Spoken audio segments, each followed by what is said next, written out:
Welcome back to We Can Do Hard Things. Hello to our wonderful people. Hello, I wasn't talking to you. I was talking to the listeners. Oh. But also you. Do you want to know something that I found out today? Uh-oh. I think soft rock is my favorite kind of music. Oh my God, are you listening to that new soft rock station? It's who put it on the car? I don't know. Car? Somebody found it, and every song, I'm like, oh yeah, let's go. Yesterday I was driving Emma home from school. Papa Don't Preach came on. Yeah. He says that he's going to marry me and we can raise a little family. Yes. I mean, so good. I'm so glad you're digging it. What else has come up? Well, I can't remember any songs or anything that just happened other than the moment I'm in right now. So I was just in the car 5 minutes ago and I was singing to a lovely song.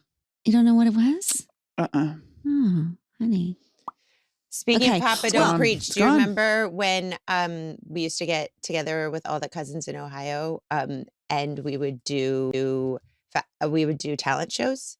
Yes. And do you please remember the year that we decided to pick Like a Virgin for to perform for? We were like 7 and 8 and 9, and we had no idea what the hell it meant, but we came down, all of the aunts, all of the uncles, our grandparents, very Irish Catholic grandmother waited for us, and we came down and fully performed Like a Virgin, touched for the very first time. And do you remember the move? Her Jen.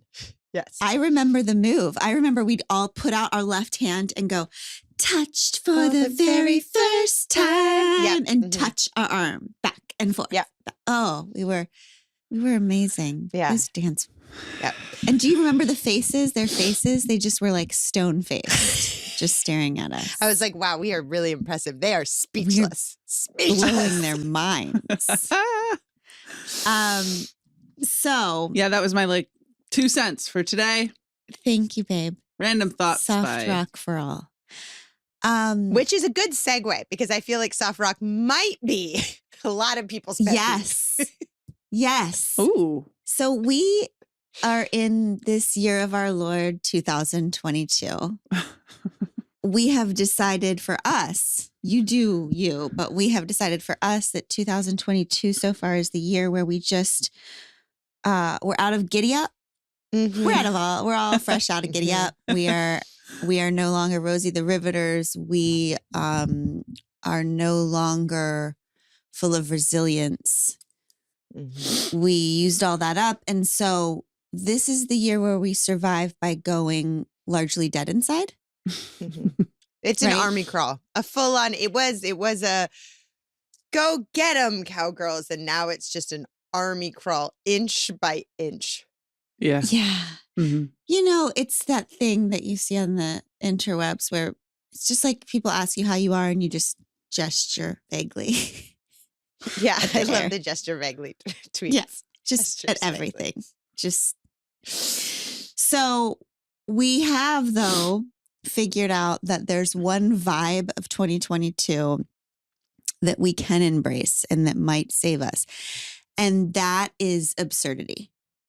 Okay. I think that I am punch drunk I'm dead inside. I don't care about much, but then my kid falls in the kitchen, down on the ground. Now that will get me through an entire hour. Anything that is silly or nonsensical or absurd is really helping me this year. And that's what we're going to embrace. Mm-hmm. Okay. So to that end, this week, we decided to put out to you an episode full of joy and love and positivity and absurdity about the things that piss us off. Okay. I don't know if I've been as excited to record a podcast. Really? Yeah. There's just something about saying the things out loud that makes me very excited. Okay. This is part of the absurdity of 2022. No. About me? No, it's nothing that you don't know. It's nothing that I haven't said.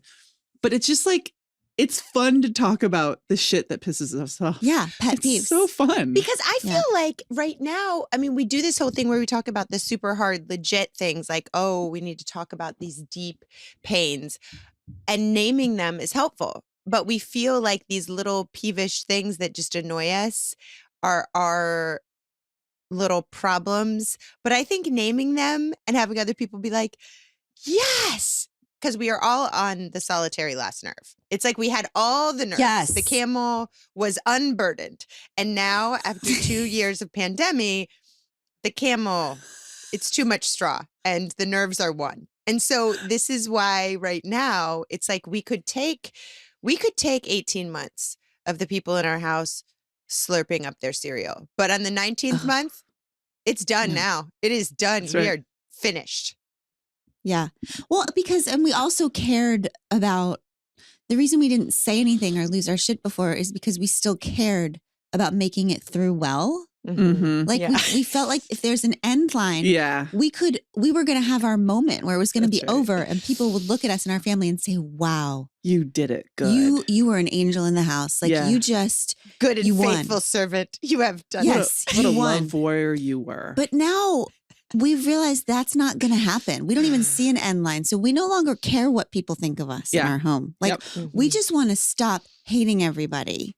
So we're going to do what it takes to make the things stop that bother us. Yes. Okay. So, right? It's every woman for themselves in the house now. Everybody for themselves. So today we're talking about pet peeves. Okay. And so a pet peeve, it's something that annoys the hell out of you. But the pet part of it is like, it's particular, you believe at least, that it's particular to you.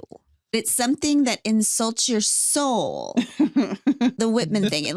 It deeply insults your own soul, but you're not sure that anyone else's soul is insulted by it. Uh-huh. Mm-hmm. It's like a talent or like a special gift that's been given just to you to protect your soul by giving you this thing that you hate, right, about the world or other people. Do you feel that's correct about what a pet peeve is? I do. This is where I think it's confusing because if you research it, there's all of these things that are categorized as pet peeves that are actually just suboptimal behaviors, like not acceptable behaviors, like talking with your mouth full, staring at people. Like, I don't think these are appropriately categorized as pet peeves because it's just like people stop doing that. Like a pet peeve is some idiosyncratic thing that annoys you and that might not annoy other people to the extent it annoys you. So it has something to do with you specifically, whereas somebody else's pet peeve might not bother you at all. Okay. So what are pet peeves that are super general to all of us before we get into the specifics of ours? So common ones are, cracking knuckles, scraping a plate with a fork and knife, like that sound. Oh, okay. The sound of styrofoam against styrofoam. Ooh, yeah, I don't like that one. People who talk about themselves in the third person. Glennon hates that. Yeah. Overuse of literally, like it's literally raining cats and dogs. Oh, it is not. It's not, in fact, literally raining cats and dogs. Everyone in this house literally does that every 4 seconds. When did literally start? Was it the Kardashians? Like, who did literally to us? I don't know. Literally, actually. I'm literally falling apart right now. Like, my insides are literally on fire. It's so good. Yeah. It's actually means directly the opposite of that, what you're trying to say. So slow walkers, losing socks in the dryer, talking to people while you still have your AirPods in. People do not like this. People not standing to the right side of the escalator, the sound of slurping, things like this. And then there's this whole other category of things that people call their pet peeves, but I think we're just giving humanity like a little too low of a bar to call these pet peeves. Like, I think we should, Lovey would say, just do better, world. Because there are things like saying no offense right before you say something offensive. No, just do that's better. so annoying. Or after, right? Or after, right. Yeah. standing too close to people, being a close talker, clipping your nails in public, interrupting, Ew. being late. What? People who don't pick up after their dog, receiving a non-apology. Hold on. I got to go back to the clipping your nails in public. That's a thing? It's a thing that people say is a pet peeve of theirs. Any self-grooming in public, people Who the hell is clipping their nails in public? Okay, so I do think that this is a distinct difference, because saying that's my pet peeve, that people give a non-apology, is taking responsibility for something that is actually everyone else's responsibility. Like, that's not a pet peeve. That's just like wisdom. Right. It's just like, we're trying to have a civilization here, people. Stop doing these things. Right. Yeah. Like, we understand it wasn't written down. Like, you didn't get a contract that said we, the people, in order to form a less disgusting union, will not clip our frickin' nails in public. But we just thought it was understood. Right. So, like, dude on the train, sorry, it's just my pet peeve that people don't clip their toenails next to me. Like, no. Do better. Right. So that's why we're not talking really about those today, because we just insist upon a higher standard of the union. But it's the little things that say something more about you that bothers you in other people's behavior. Okay. So, I can talk about some of my biggest personal pet peeve category. Do you want me to start? Yeah, I can't wait. Well, I think you would know what it is. I know everything. And I know all of these things are relating specifically to me also. No, that's not true. All of these things annoyed me long before you. Okay, that's good. Okay. You just kind of embodied them all. No, baby, I'm joking. Okay. So what I have thought about for the last bit in trying to figure out what my pet peeves are is that they have a category. Most of my pet peeves have to do with sound. Oh, yeah. It's like loudness, like people who, for no reason, just speak in a voice that is so loud in general. First of all, it's just, I don't understand. Like, no one's told them that everyone's close and can hear. Okay. So general loudness. What if they're just trying to get their point across? Public spaces where people have no auditorial yield. Like, I just feel like when we are in public spaces, again, we have gotten this memo about forming a more perfect union, where we are going to kind of understand that we're not going to use voices that encroach upon other people's space. But you're saying public. You're in public. No. This is a public space. Okay, well, you're not allowed to scream fire in public. You're not allowed to you're not allowed to just walk up to me and smack me. But when you stand next to me with your damn FaceTime or your effing speakerphone and you have a conversation about your business, like your business is the most important thing on earth, and you are almost always a man and you are speaking so freaking loudly next to me, it is as if you have auditorially slapped me. That's right. It's remember just the guy that was noise pollution. The guy that you were having a FaceTime call in public, and he was having a FaceTime call in public, and he was yelling. He was properly yelling on the phone. Well, no, I was hiding in a corner in a hotel. And you asked him, you said, could you please be a little more quiet? We're doing the same thing. And he just goes, I was here first. Yeah, and he wasn't. And then he got louder and louder and louder to prove a point to me. And just kept doing all of his calls. What a jerk. I was here first. Yeah. So anyway. I mean, it is like noise pollution. It's like, say someone came and had a bunch of their stuff, and then they just like threw it at you. It's like they threw you're not allowed to throw your trash at someone's person, but you can throw your noise all over other people's experiences. It's weird.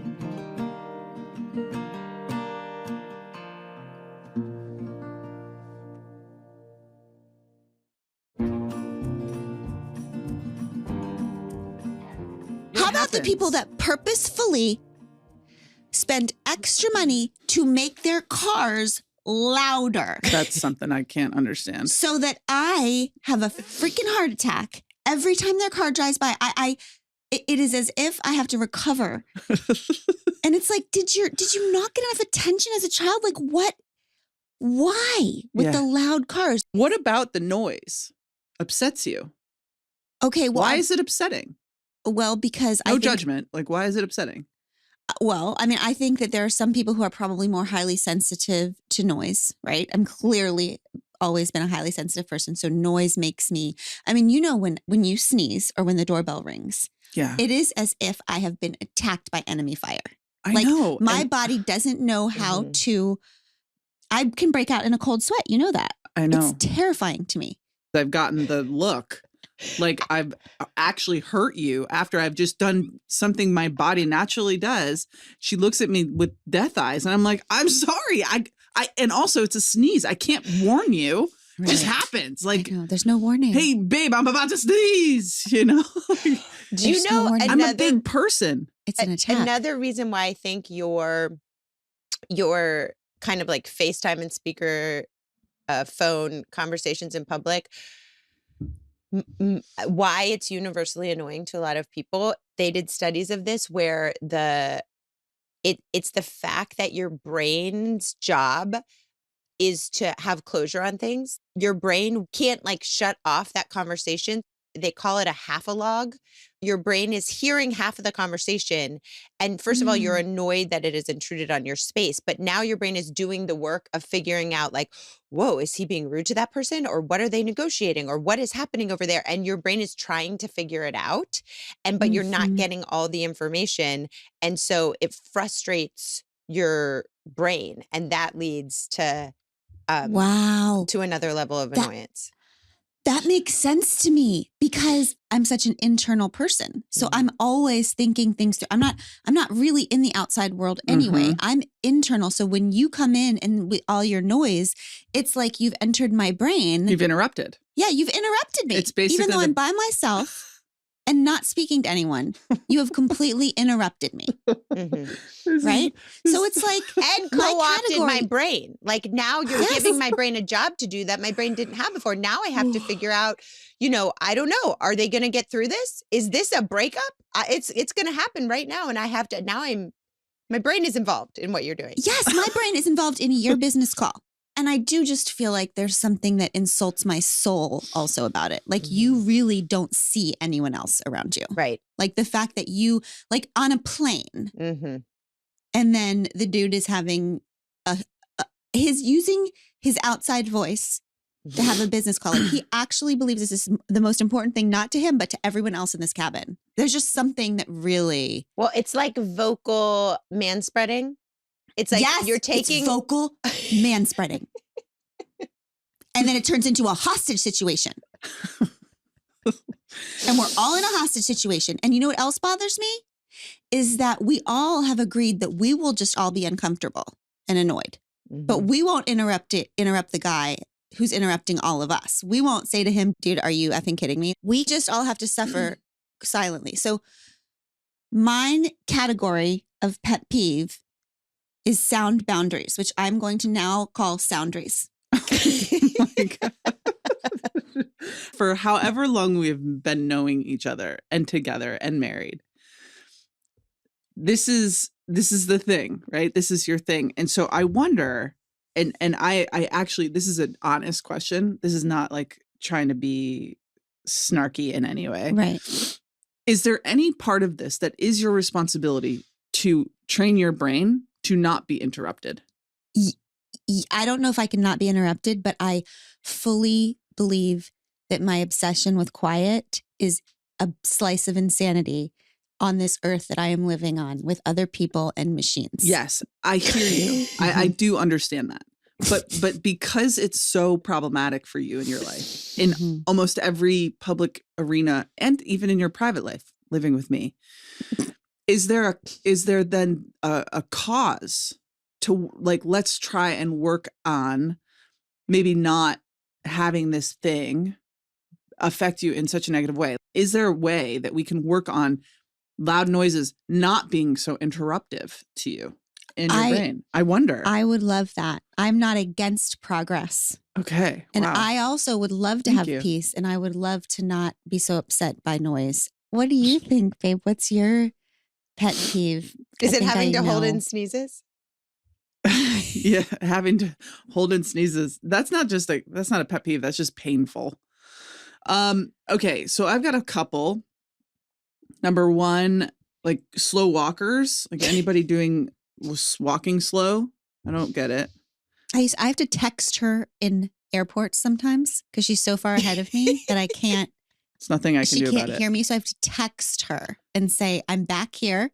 I've stopped for a coffee. Yeah. Or just like in general, anybody kind of doing things at a snail's pace. Oh, I'm so sorry. I know. But the bigger one, I think for me, isn't necessarily like sound barriers or boundaries. No. It's just overall like my stuff.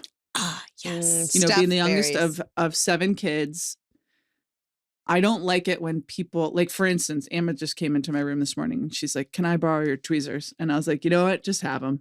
Because it's so sad to have hope that she's going to return them. I've got 2 here and I don't want to be upset because I know that those tweezers are going to come back and there's going to be like a little ding in one of them. If they even come back. They never come back. What am I kidding? Like I got to go search for them. So just like, you just take it. Borrowing my clothes because I know that nobody will take care of those clothes quite like me. Mm-hmm. And when it comes back, I'm just doing it to protect people because I know that nobody, like if somebody gives me something of mine back and it is dirty or less than, I'm pissed at that person. Right. So you're protecting your relationship. That's actually very good boundarying. I'm like annoyed. I'm like, I get this. I do that with people and information. There's so many people who say things to their friend that they know can't keep a secret. And then they say, please don't share this with anyone. And then of course, because everybody knows that friend can't keep a secret, they then do disclose it. And then you're mad at them. But I'm like, right. You should be mad at you. Yes. You gave that friend information that they could not handle. That's right. On you. That's right. It was your self-control problem. You knew what you were getting into. So you're protecting, because our family doesn't have any boundaries with things. Zero. No boundaries. I have not taught that Zero. well. No, we just walk into each other's shit and just grab things. And like for all the step parents out there, or the bonus parents, like we call it, like that's a thing. Like that was hard for me to like get used to at first. When the kids started to like actually like me, there was like a lack of boundaries with body, like the way that they crawl on you and the way that they use your shit without ever asking.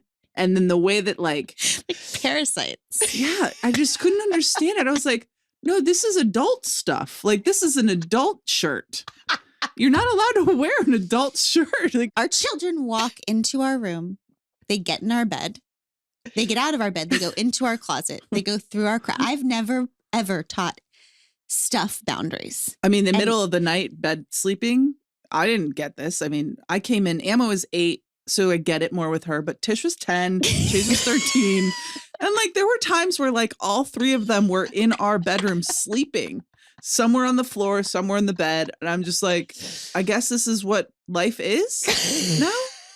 Like, not only are the boundaries of my personal shit gone, like the boundaries of space and stuff. And like, I don't know. And Abby has cool clothes. So, and they fit our kids. So everybody I will look around the dinner table at night and every single person at the table, including Craig, will have Abby's shit on.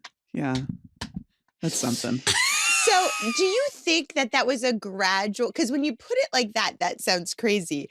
But then I feel like for people who maybe were with the baby since they were born, it's just a gradual breaking down of any kind of dignity or personal integrity or any idea that gone. Stuff is sacred or anything belongs to you. I had dignity. I came in with dignity. Do you feel like you still Strong. have it? Like, or have you gone dead inside about it? No, it's gone. Okay. It's gone. That's good. I mean, literally, Tish wore a sweatshirt. She came in. I mean, luckily now they know it pisses me off so much that they at least ask before they take like something that they know that I like or I just got. Like her favorite thing. Like my new favorite sweatshirt I just got. Mm-hmm. She's like, "Can I wear this?" And I'm like, "Fine."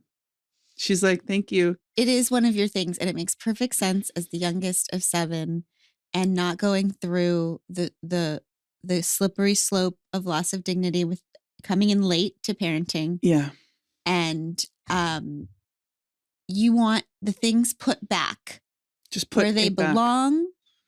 And also, there's a little nugget here. I'm going to digress. The little thing that's just like me personal, I think.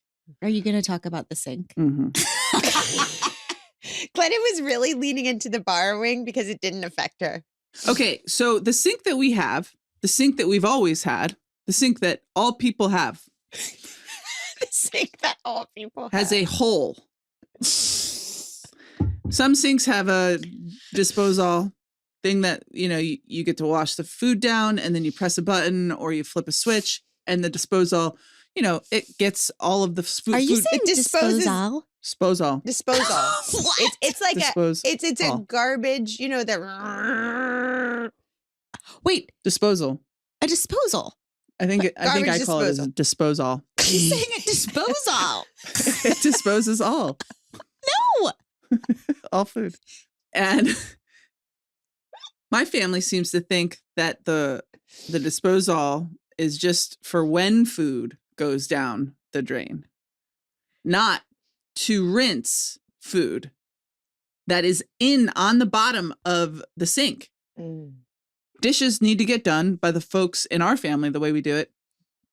The dish folks are the ones who have not done anything to cook the food. Right. So I don't cook dishes. I go sit down and I get to play on my phone for 10 lovely minutes by myself after dinner. And almost every single time I walk back into the kitchen to get my tea and I look down at the bottom of the sink and there is all of what was left on everyone's plate that night at dinner on the bottom of the sink. It has been disposed none. I repeat. It's a disposed none. It's a disposed none sink. And it's so upsetting. The kind of rage. I'm like, the job is not finished. Mm-hmm. You have given entire speeches. First of all, when you finish your job of, let's say, you rinse the stuff off in the sink and then you put your dish in the dishwasher. Who doesn't look in the sink? Like, what kind of a person do you have to be to not look at the sink to see that? Because guess what happens? That food dries on the bottom of that sink. Right. Okay. So this is your pet peeve is the bottom of the sink. It's so upsetting to me. Right. I just want to explain one thing to you that I feel in the house that I have sort of a theory of work. Okay. And I call that in my heart and mind. I call it the 90-10. Okay. I start big projects. I do really a lot of things. You do. But I start them. I organize, I putter, I do all the things, but I really get tired at the end. Okay. So what I feel like is if I'm starting a project in the house that I can take it to 90%. I can take it to 90%, but then I'm going to leave the extra 10. So like if there's going to be, we're teaching our children. There's going to be boxes in the hallway that need to go out to the thing, to the garage, or there's going to be trash bags that need to go out to the trash, or there's going to be some food at the bottom of the sink. But what I want is for my partner to come look at that 10% and say, wow, she did 90%. I actually don't mind when you start a big project and all like you're because that makes you happy. And also not having to finish something that feels like an actual gift, an act of service that I can do for you. Okay. Like that's something that I love. Because I'm a starter and you're a finisher. Yes. However, this theory, if applied to your soundaries, it would be like 10% of the time, I just like knowingly ignore the thing that pisses you off the most. And I don't knowingly do that. I also feel like the 90% rule, the I'm a non-finisher rule should only apply to tasks that take longer than 30 minutes. Okay. I don't feel like that. A huge closet organization. Great. Non-finisher rule. I'm going to leave all this crap around here because I've done my contribution. But the non-finisher rule cannot apply to the 10-minute cleanup after dinner.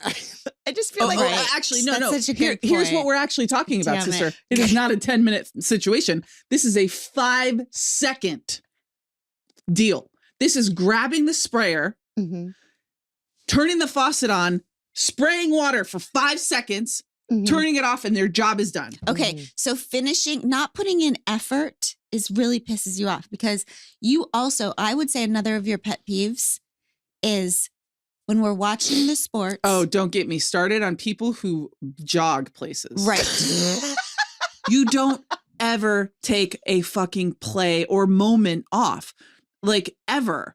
To me, that's like character. When someone is not showing their best hustle, Yeah. she stands up off the couch, gets very close to the television, and makes us watch the person over and over and over again. She rewinds, rewinds. That guy. Do you see it?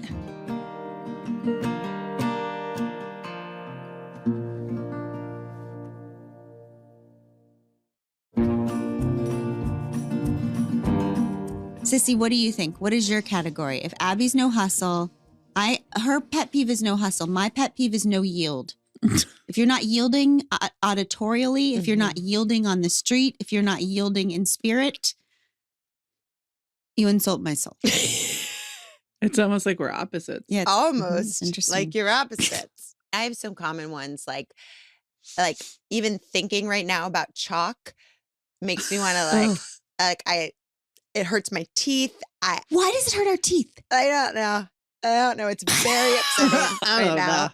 I can't hold chalk. I was never able to do sidewalk chalk with my kids. I'm like, no, thank you very much. Of course, like loud chewing, all the things. Then I have ones that I don't know if they're ones that bother people, but like people who stand too close to the baggage claim when it's coming around. I don't understand that. Why do we need to crowd the baggage claim? We could all just stand around. We could all see the bags. We could all go forward when our bags come and take them away. But instead, we're all like jostling for front row seats on the baggage claim. I don't understand that. Say we're doing dinner and then the dinner's all ready. And then we have some delay because, of course, we have 1,400 delays every time someone's going to wash their hands. That takes 15 minutes. And then now it's time to eat. And the like beautiful prepared meal is now cold. And my darling husband will just take it and eat it. And I'm like, no. That's cold now. And he's like, it's fine. And that insults my soul because I'm like, this is supposed to be a warm meal. We just made a warm meal. We have hot machines right there in our house. We could just put it in the hot machine and then eat it as God intended it.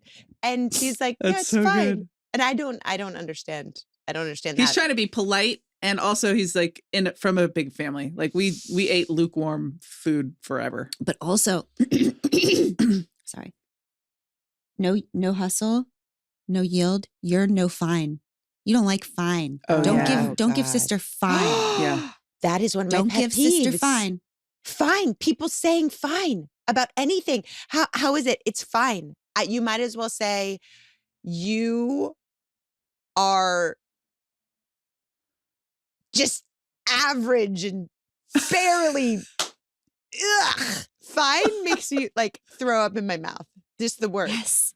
Any version of acceptance of mediocrity, of not caring. Oh, no. Of fineness is in any form is your pet peeve. Is one of your big pet peeves. Categories, your categories.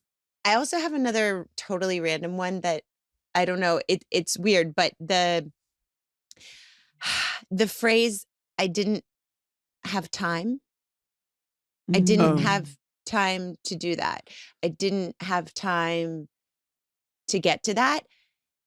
This one has always bothered me. And I just feel like it's not intellectually honest because there's no having of the time. There's just spending of the time. And and we choose what we spend our time on. And I want to say very clearly that like this is the opposite of that whole meme, like Beyonce has the same 24 hours in a day as you have. Like, no, she doesn't. Like, that's completely ableist and classist and shaming and ridiculous. Like, I realize that I have the resources of, a professional woman who cleans my house, a professional therapist who cleans my brain, a very involved partner, a mom down the street who is there for any emergencies. Like, I don't have the same amount of time as somebody else. I have more of it. And maybe passivity is kind of my kryptonite too. It's like mediocrity and passivity. I feel like not just saying I don't have time is basically suggesting that time will either arrive and giveth unto you or it will not. but that's not how time works. So for me, I don't say it because it allows me to actually realign my values. Like, it's either I haven't made time, or I haven't prioritized that yet, or I'm going to invest the time next week in that, or that's not a priority for me. It gives me the agency of it to not suggest that like, oh, there's just a dearth of time and I am expected to do all of this and I can't. It's like, no, you can do whatever within your resources as they are for any given person.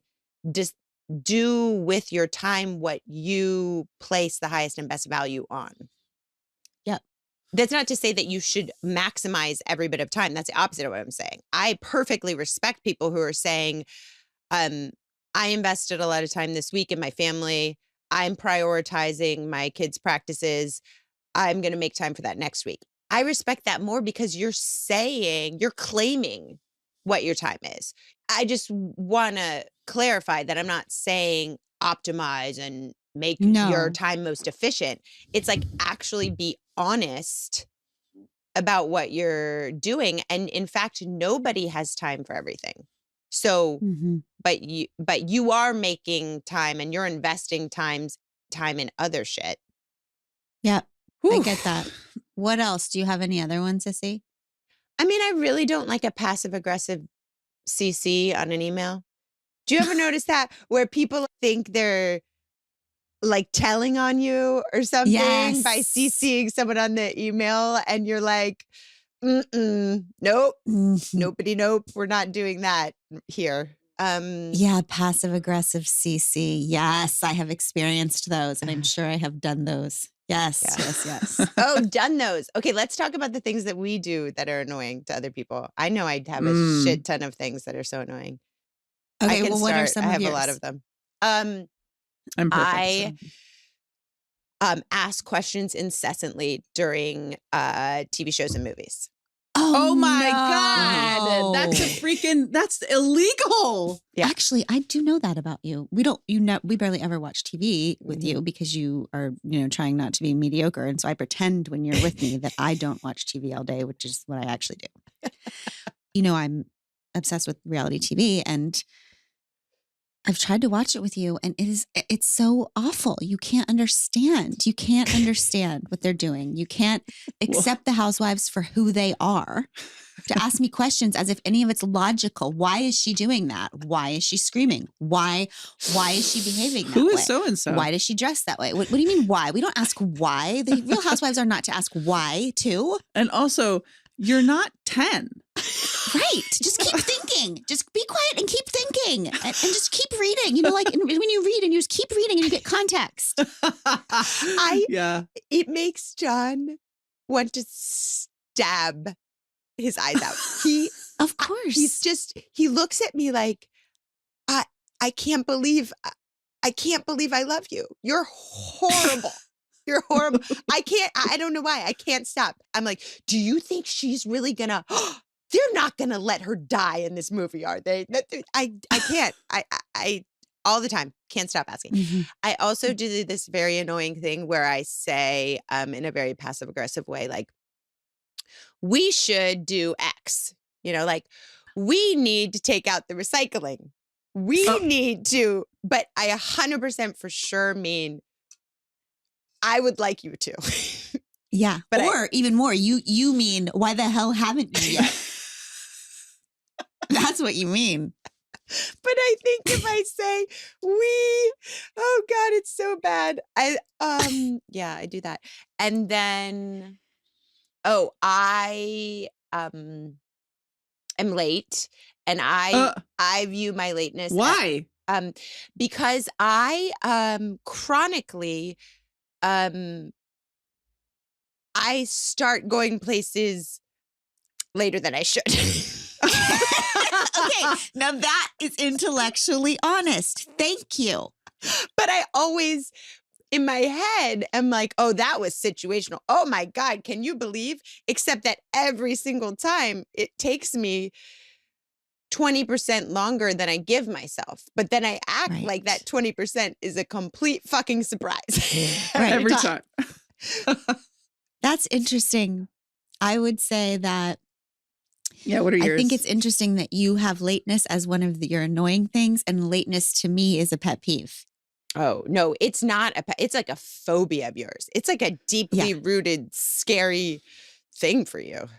Yeah, it's very upsetting to me. And I think it's because of my addiction years, because I didn't show up for so much, and I disappointed so many people that I'm being late now. It really triggers something in me. Well, either way, it's the right way to live. Well, except that it's also, I have learned from a lot of people that like being supremely annoyed about other people's lateness actually has a lot of ableism in it. There's a lot of issues related to neurodiversity that lead to lateness. And also that there's a lot of like capitalistic, patriarchal whiteness and like everyone has to be on. It's very like that's right. American and, all of that. I actually asked, we polled our family last night about what is the most annoying things that we do. Yeah. We asked our kids.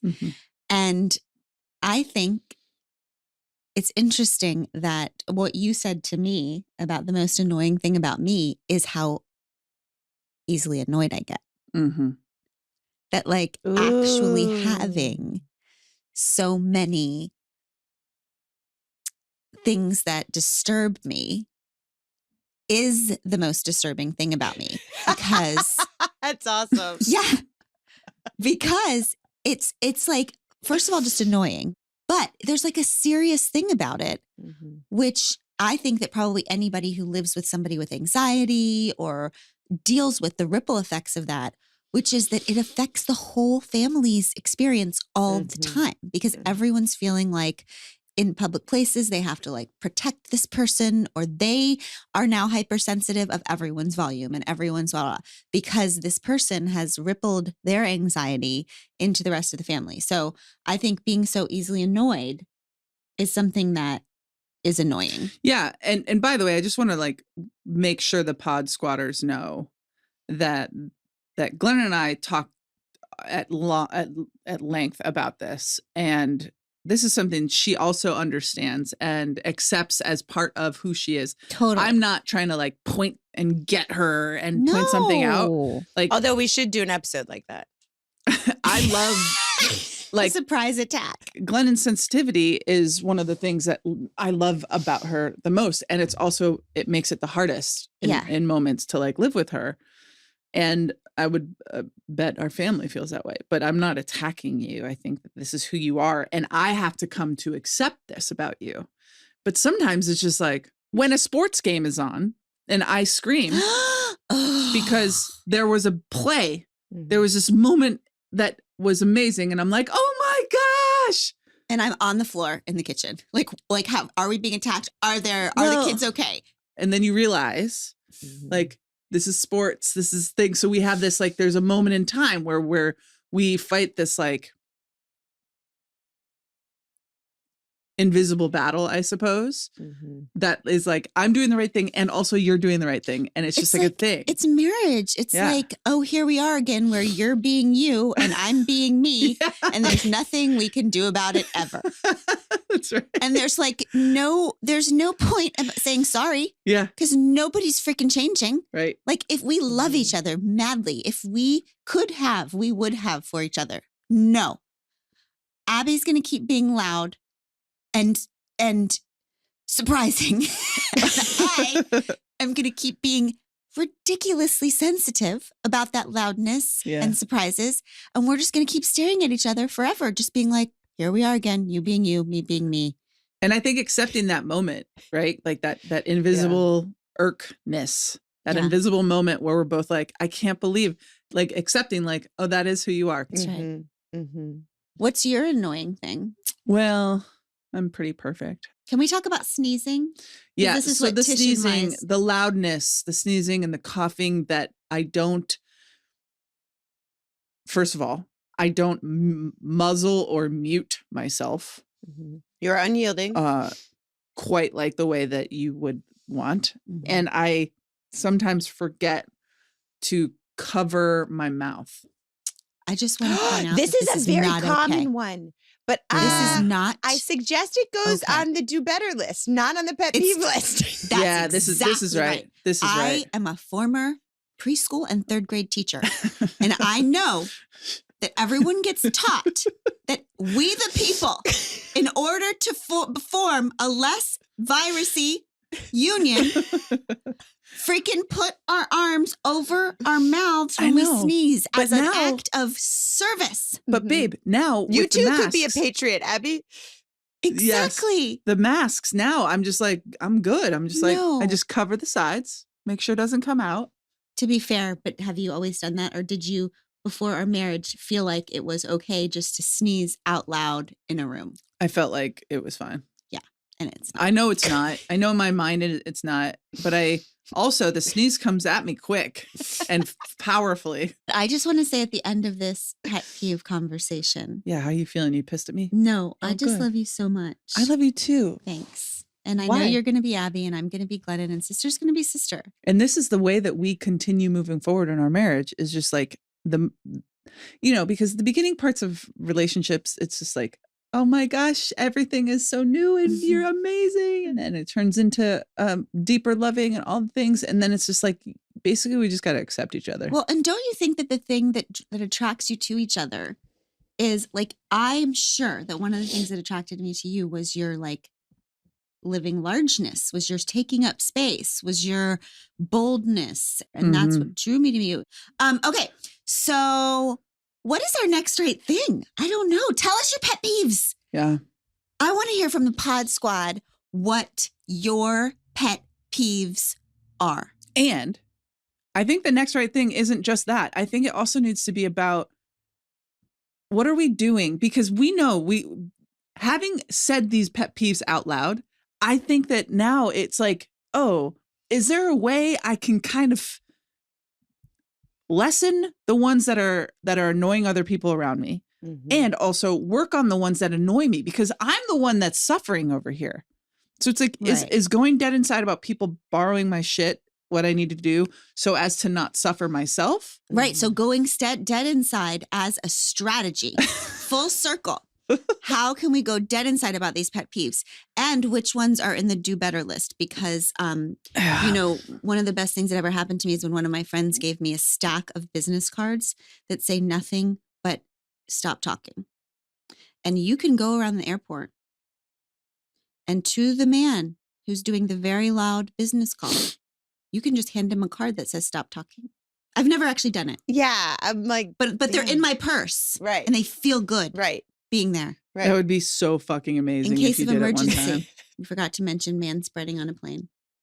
Oh, Jesus. I want you to know, Pod Squad, that as an act of service for all of us, if someone is manspreading next to me on a plane, and perhaps this is a good metaphor for the way that I react to pet peeves, I will put both of my arms I will spend 6 hours on a flight spreading out as much as humanly possible so that I am in pain just to prove my point that dude does not get any of my space.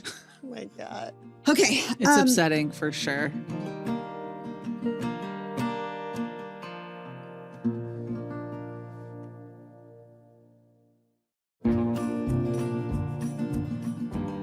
Okay, let's hear from the opposite of our pet peeves, our pet loves, our pod squatter of the week. Emily. Hi, Glennon, Abby, and sister. My name is Emily. When you were talking about teachers being superheroes, like that, whole discussion hit me like a brick because I am a high school teacher. And, one of the things that I don't know, if this is applicable for other people and like whatever, but I always think like make it tangible. So like when everyone's like, teachers should be paid $1 billion, I'm like, no one's going to pay teachers $1 billion. But if everyone said teachers should be paid $80,000, then actual change would happen. So like that's my big pet peeve and like feeling of like a way we could make change is by changing the way we talk about things like that and making real actual changes that we think people should earn, things along those lines. What have they earned? And being specific and not hyperbolic, because that's the only way that we can get change. That's exactly right, Emily. That's exactly right. And we've talked about that before in terms of whenever we throw those things at people. Oh, she's a superhero. They're superheroes. That's just a way of pandering that is more virtue signaling of the person who's saying it than anything that's beneficial to the person you're saying it about. And in fact, detrimental, because we're saying they're so superheroes, they can and should, in fact, continue doing unreasonable levels of work, which they can do because they're superheroes. Normal people should not be expected to do that, but they should. That's right. Yes. Yeah. So like instead of a little graphic that says teachers are superheroes and they should be paid $1 billion, like make a political call that actually states what teachers need, which is more money, more benefits, better maternity, paternity leave, all of those things that people who are actually humans and not superheroes need. Also, on the pet peeve note, can I just throw out another one? Because as we're talking, it really churns me with the teacher thing. Can we just make a minor suggestion that as you're considering teacher appreciation gifts and thank yous to teachers, holiday gifts and stuff, maybe less of like the mug with your kid's face on it or the ornament with your kid's face on it, maybe more cash money, maybe more gift cards, like, because I'm pretty sure they're seeing a lot of your kid's face lots of hours of the day, but what they're not really seeing is those dollar bills. That's right. Amen. That's right. And as a former teacher, I will tell you that there was one year when I wanted those things. That was the first year that I taught. And I was so in love with those kids that I did want, your little lollipop doll that you made with your kid's face on it. But I think it is a good rule in general to remember as a parent that no one loves your child like you do. No one in the whole world. No one, not even their teacher. And if you're considering a gift with your kid's face on it, really for anyone else, cash instead. And with that, we can do hard things. We'll see you next week. We Can Do Hard Things is produced in partnership with Cadence 13 Studios. Be sure to rate, review, and follow the show on Apple Podcasts, Odyssey, or wherever you get your podcasts. Especially be sure to rate and review the podcast if you really liked it. If you didn't, don't worry about it. It's fine.